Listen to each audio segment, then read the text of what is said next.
Hello friends, இன்றைக்கி தேங்காய் sweet தான் பார்க்க போகிறோம். அதுக்கு ஒரு வானல் வச்சுட்டு கொஞ்சம் நெய் ஊற்றிட்டு ஒரு கப்பு வந்து துருவி தேங்காய் வந்து போட்டு நல்லா இதை ஃப்ரை பண்ணி எடுத்துக்கிறேன்.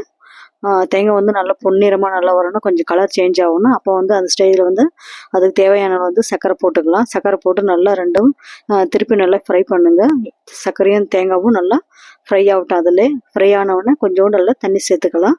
தண்ணி சேர்த்து நல்லா வந்து கலக்கி விடுங்க. நல்லா கலக்கி விட்டுகிட்டே இருங்க. அது வந்து நல்லா கம்பி பதம் வரணும். அந்த சர்க்கரை வந்து அதை மாதிரி நல்லா குக் பண்ணிகிட்டே இருங்க. அப்போ வந்து கொஞ்சம் சிம்மில் வச்சுருங்க. இல்லை ரொம்ப தீ அதிகமாக இருந்தால் ரொம்ப தீஞ்சு போயிடும். இதே மாதிரி நல்லா கலரி விட்டுகிட்டே இருங்க. இந்த ஸ்வீட் ரொம்பவே நல்லாயிருக்கும். நீங்கள் வீட்டில் செஞ்சு பாருங்கள். தீபாவளி வரை வருது. தீபாவளிக்கு இதை மாதிரி நீங்கள் செஞ்சு பாருங்கள். ஸ்வீட் ரொம்பவே நல்லாயிருக்கும். சிம்பிளாகவும் ஈஸியாக செஞ்சிடலாங்க. அப்புறம் இதில் வந்து நான் பேரிச்சம்பழம் வந்து கட் பண்ணி வச்சுருக்கேன். அந்த பேரிச்சம்பழம் வந்து இதில் வந்து சேர்த்துக்கிட்டேன் நான். இது சேர்த்துட்டு நல்லா குக் பண்ணுங்கள். சேர்த்து நல்லா குக் பண்ணிவிட்டு அதில் கொஞ்சம் முந்திரி பருப்பு சேர்த்துக்கலாம். நம்ம நல்லா முந்திரி பருப்பு சேர்த்துங்க. சேர்த்துட்டு நல்லா கலரி விடுங்க.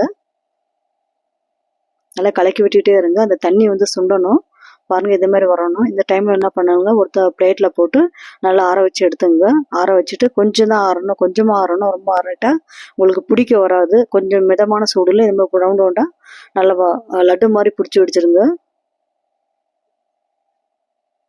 இதை பிடிச்சி வச்சுடுங்க. அப்போ வந்து நல்லா கெட்டியாகவும் போக ரொம்பவே நல்லாயிருக்கும். இந்த ஸ்வீட் நீங்கள் செஞ்சு பாருங்கள். வீட்டில் செஞ்சு பார்த்துட்டு எனக்கு கமெண்டில் சொல்லுங்கள்.